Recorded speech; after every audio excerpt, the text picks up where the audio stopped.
Hi guys, তো তোমরা সব কেমন আছো? আশা করি তোমরা খুব ভালো আছো। তো আমি মোটামুটি ভালোই আছি। তো যাই হোক, আজকের দিনটা হচ্ছে আমার কাছে খুব বিশেষ দিন। তো আজকে আমার অ্যানিভার্সারি ছিল, কিন্তু আমি জানি না, আমি ভুলে গিয়েছিলাম।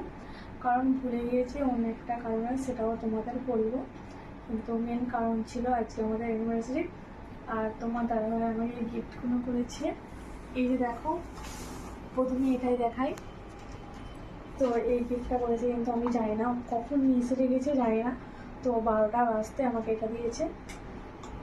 আর এই যে এটা দেখে কিন্তু আমি ভীষণ খুশি হয়েছি। তো অবশ্যই তোমরা কমেন্ট করে জানিও এটা কেমন লেগেছে। আমার কিন্তু খুব খুব পছন্দ হয়েছে। আরও একটা রয়েছে গিফট, সেটা হলো এটার কথা আমি অনেক দিন আগে থাকতেই বলি। এটা আমি অনেক দিন থেকে নেমো করছিলাম, কিন্তু নেওয়া হয়নি অন্য একটা কারণে। কিন্তু এটাও আজকে আমাকে গিফট করেছে। দেখা যাক এটা খোলা যাক কেমন হয়েছে। তো তোমরা সবাই অবশ্যই কমেন্ট করবে আজকের দিনটা আমার কাছে কীভাবে কাটছে।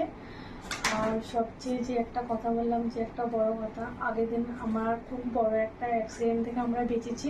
তো মারাত্মক একটা অ্যাক্সিডেন্ট হয়েছে, সঙ্গে আমার বাচ্চাও ছিল। ওরও চোট হয়েছে একটু হালকা, কিন্তু আমারটা একটু বেশি হয়েছে। এই যে দেখো,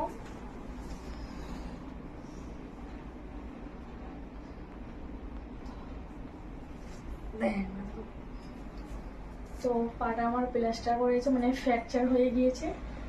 তো অনেকটা বড় অ্যাক্সিডেন্টে আমরা বেঁচেছি। তোমরা প্লিজ সকলে দোয়া করো যেন আমরা সুস্থ হয়ে যাই তাড়াতাড়ি। দেখো, অনেকটাই ক্ষতি হয়েছে, এখানেও খুব আঘাত পেয়েছি, সেখানেও আঘাত পেয়েছি।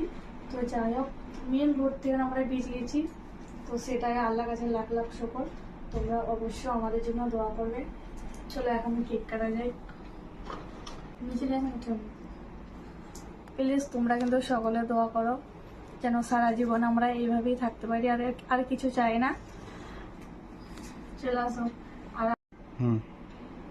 আর আজকে আমাদের এই কেকটা কেকে খাবে, চলে আসো। কারণ আমার শরীর খারাপ, তো বেশি কিছু বলতে পারছি না তোমাদের সঙ্গে। আসো।